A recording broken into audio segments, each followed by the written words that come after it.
I am your personal coach. I am your cheerleader. In this video, I wanted to share pieces of advice that I think can help set you up with the strongest mental infrastructure. Granted, I'm still working on a lot of these things. Number one, my first piece of advice is to reframe what you think about being a beginner. I want to remind you that it's okay to feel uncomfortable being new to something, but I do want to say that getting incredibly comfortable with being a beginner, whether it's learning about a new topic or, physically picking up a new skill, it's going to make the world of a difference. In 2023, that was something that I was missing, that confidence in being like, I don't know anything about this, and I'm going to actively seek information out. Taking an active role in being a beginner and putting yourself in spaces where you're going to feel dumb, but you are going to overcome that initial phase and start stacking information on top of each other is going to be so valuable. The key thing to keep in mind is that you don't have to be good at something when you start it. If you try at something for a while, you're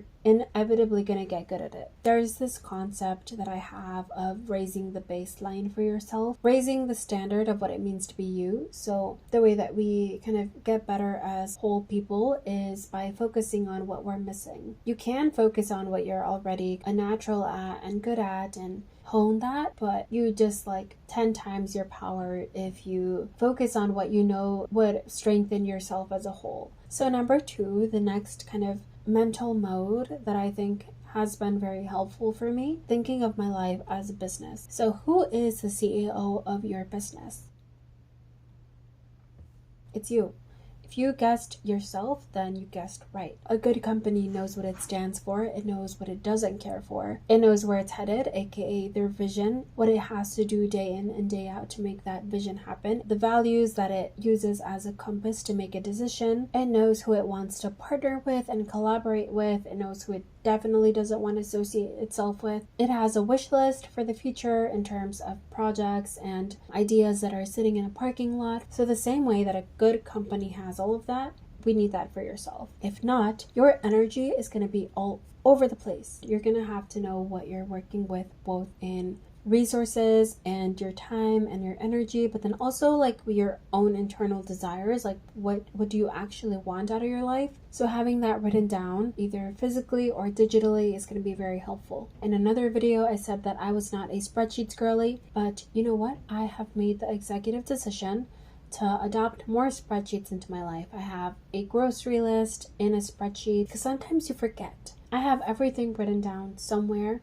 I have a Google Calendar that is color-coded with work events, presentations. I have a habit tracker that has my 5 basic habits that I often need just a reminder of every single day, and a section for writing what I'm grateful for each day and kind of setting an intention for the month. That very much helps me, again, just kind of take a step back and be what is happening this month? Write down all of these components. Pretend you are a company. It's not even pretend, because I'm telling you, you are the CEO of your company. If you don't handle your business, no one is going to handle your business. Or they will, but they don't know what your business is. They don't know where you want to head. So it's going to be So advice number 3, think about your trauma, process your emotions, and spend time in self-reflection. Knowing why you do things or why you resist doing some things is going to be very helpful. And if you can't fix what you don't know, is broken. You can't heal what you're ignoring and pushing down and just trying to pretend is not there. Let's start with a reminder that your brain is always trying to protect you, but your brain doesn't really know that we're not living around bears or incredibly hazardous things. Your brain only knows that we are comfortable with what is familiar to us, even if it's a bad thing, more than we are comfortable with something that we're not familiar with. So even if that thing that we're not familiar with is the better route, the healthier route, your brain is not familiar with it. So we're going to have to find a way to kind of approach it with fear until we realize that it's actually good for us. And when we lived in the jungle, getting thrown out of your social circle, just being socially excluded, was a matter of death often, because you were left to survive on your own with a lot of different species that you didn't have a lot of information on. It was not fun. There's been research done on social exclusion. They have found that social exclusion is felt in the same way as we feel physical pain. Being socially excluded is not fun. If you are avoiding doing something, or you are, holding back because of the fear of being excluded, it hurts more to stay stuck someplace or be stagnant. Then it's worth exploring and addressing and trying to heal that trauma, as opposed to just your inner child is going to thank you for it, I promise. Number 4, think intentionally about what you're consuming and take notice. So this is 2 parts about how we feed our brain. You are deciding what books you consume, what movies you consume, the music you consume, podcasts, YouTubers, anything that you consume is your choice. And I know they say that you are the average of the 5 people around you. I really think that it's more about the information sources that we surround ourselves with. Hearing a YouTuber talk about something for an hour is no different than hearing a friend talk to you about something for an hour. So we have to pay attention to the different information sources that we are placing into our life. Whatever way that you are feeling about your life, whether it's really good and you are feeling energized and inspired, or you are feeling meh, you're it is what it is, or you're feeling really bad, then think about what you've been consuming and how that impacts the way that you're feeling, and if you want to make any changes, or if you like the direction that you're headed. And it doesn't have to be perfect. If we think about the food plate and how they advise us to eat vegetables, it's definitely a personalized approach. It's not going to be perfect. It doesn't have to be. It's okay to I used to watch Peppa Pig meme videos. Mummy Rabbit, is there really a baby rabbit in your tummy? Yes. Would you like to listen to it? Yes, please. It's going boom, boom, boom, boom, boom, boom, boom, boom, boom, boom, boom, boom, boom, boom, boom, boom. Maybe not the best information source, but it made me happy. It helped me clear my brain. So I think that was a great investment of my time. And if you have something like that for yourself, then no shame. And this is an ongoing active process, right? So you can decide what feels good. It can also be a feeling. It doesn't have to be a podcast on learning something new all the time. If you want to watch a very romantic and cheesy movie, that is so valid, because I get it. It feels nice. You're priming your brain to kind of invite more of that into your life. If it makes you inspired, if it gets you excited, if it kind of makes you look forward to something, then perfect. The second part is taking notice and documenting any curiosity that you have that you don't have time to explore in the moment. Write it down, because I think those are little nudges and signs from the universe that are let me see if they catch this. Make it a habit of documenting them and writing it down so that you can dig into it later with passion and time and energy. I feel like something really good can kind of grow out of that. And number 5, think and daydream about your goals often. Every single day. Do you know how easy it is to forget your goals? I think it's easy because life happens and you can get swept up into something.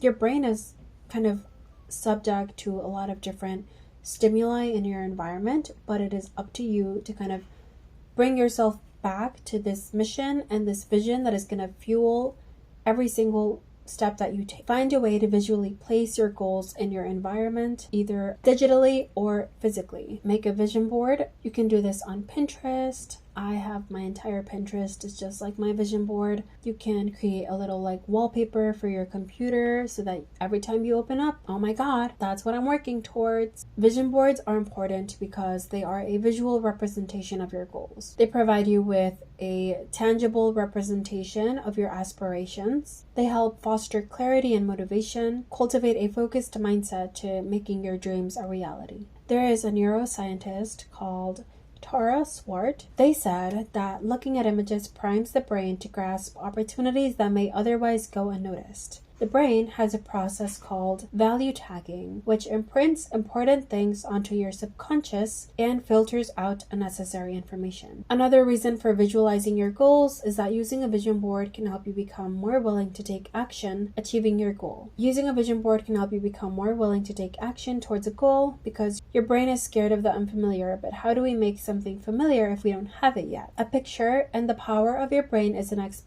best thing, as well as like little doses of it. So kind of trying to expose yourself as much as you can to that thing. When you try something new, your body experiences stress releasing cortisol and adrenaline. New things can be scary. The process of visualization reduces that physiological response because your brain doesn't see these goals as new anymore. Your brain will get to the point of almost becoming bored by these visions that you're seeing every single day and just accepting it as something that you're going to bring into your life. This goal priming effect activates your reticular activation system, your RAS. This is a network in your brain that is responsible for filtering information and focusing on what is relevant for yourself in your life. So by exposing yourself to visual representations of what you want, you are training your RAS to pay attention to opportunities and things that are gonna align you with your goals. RAS is a bundle of nerves that sits in your brainstem.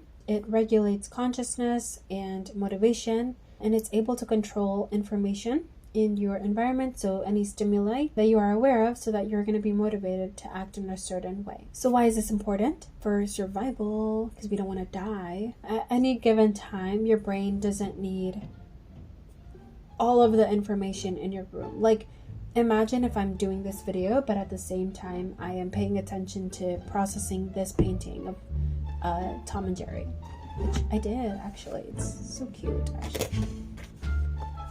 Isn't that cool?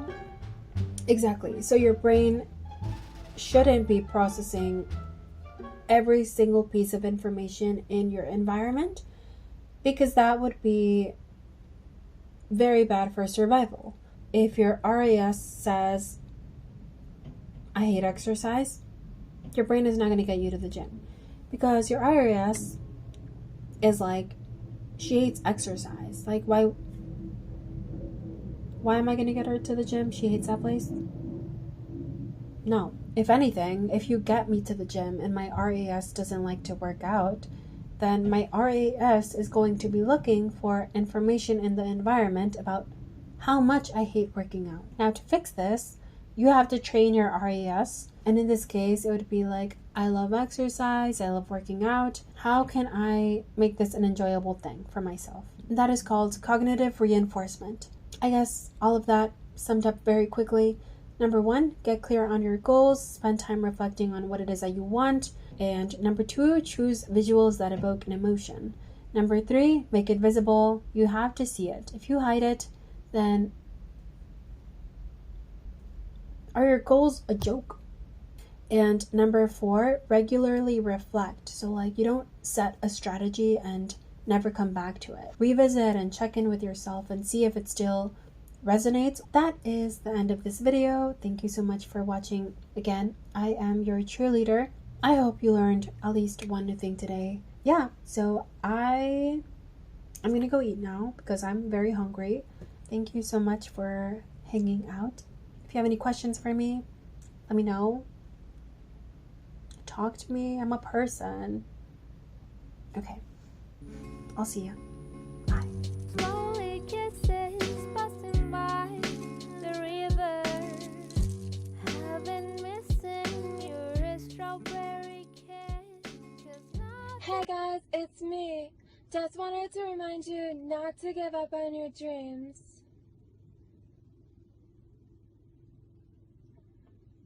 Like, even if you want to, just like don't.